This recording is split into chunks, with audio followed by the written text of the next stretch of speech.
Hobbies. They're often one of the first things to go out the window when life gets busy, but they shouldn't be. We need to prioritize our hobbies just as much as we prioritize work, because hobbies, they make us better people.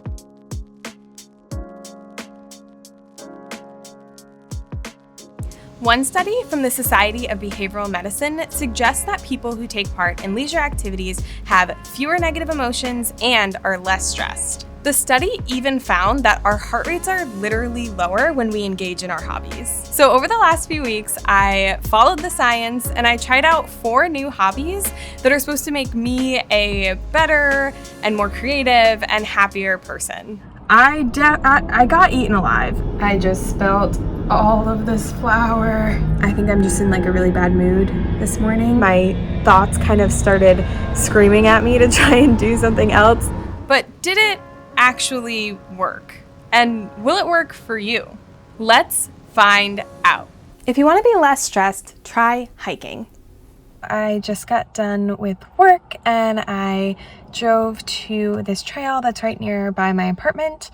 I'm gonna go for a short hike and just see how that makes me feel after a long work day. Apparently, there are a lot of benefits to hiking, or even just like walking around your neighborhood. According to the CDC, going for a walk can help improve your sleep, your thinking, your learning, all while reducing your symptoms of stress and anxiety. All right, I'm back in my car. I just finished my hike and I feel really, really good. Like seriously, the moment I stepped out on the trail, just like it smelled amazing. The fresh air was great. I think this is realistically a hobby that I could do more frequently. Next time I will definitely wear bug spray because I got eaten alive. This hobby may be for you if you often find yourself needing to clear your head. You have no extra money left in your budget, but you do own a good pair of shoes, and you're not afraid of bugs.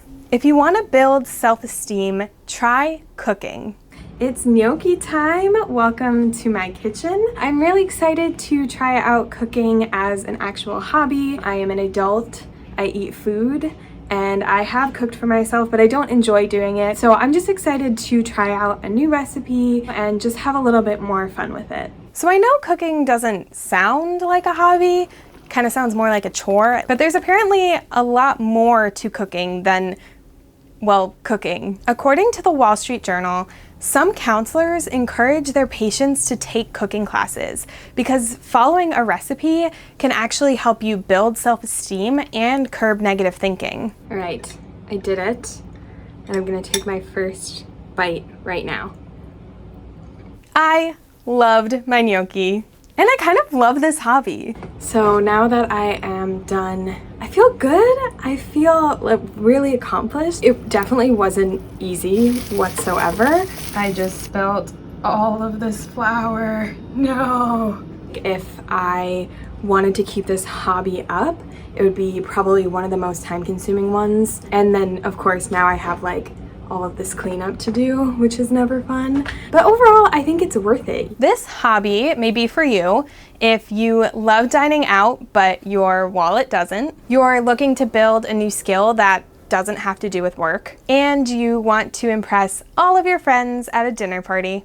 If you want to be happier, try journaling. So I am going to start gratitude journaling today. My plan is to journal every morning before work and write down 3 things that I am grateful for that day. Journaling has a ton of benefits, especially gratitude journaling. Research shows that practicing gratitude can help you balance out your negative emotions. When we express gratitude, our brains release dopamine and serotonin, which are 2 hormones that help us feel happier and lighter inside.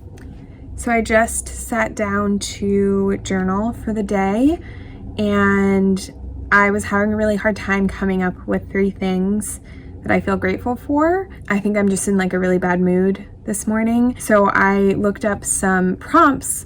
So I'm answering the question, what am I better at today than I was a year ago? It's easy to feel low and to not notice the small or even big things in our lives that bring us joy.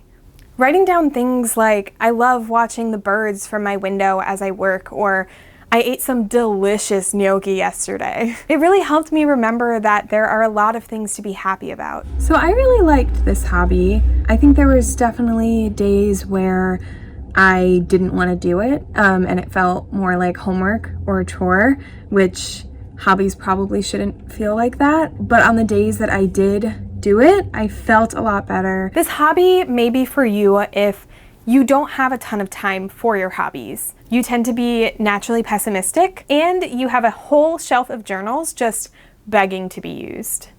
If you want to be more creative, try coloring. Today, I'm going to be trying out coloring as my hobby. I think it's going to be fun. I think it's going to be relaxing.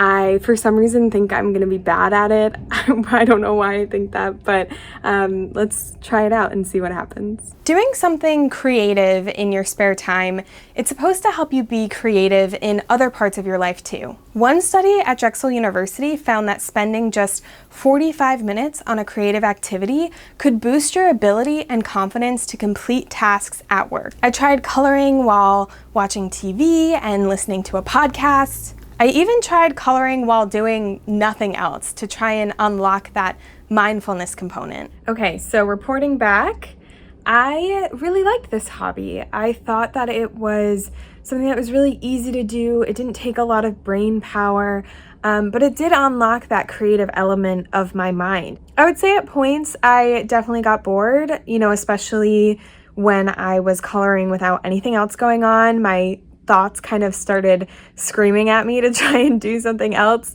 I think I'm really used to a lot of stimulation, like kind of overload. And so to sit in silence and color, it's not really what I'm used to. So it felt super weird. But I guess that's probably why this is a good hobby for me. This hobby may be for you if you want to do something creative, but you're not the most artistically inclined. You need a hobby that will distract you from doom scrolling all night, or if you have a favorite Crayola crayon color. Mine is mac and cheese.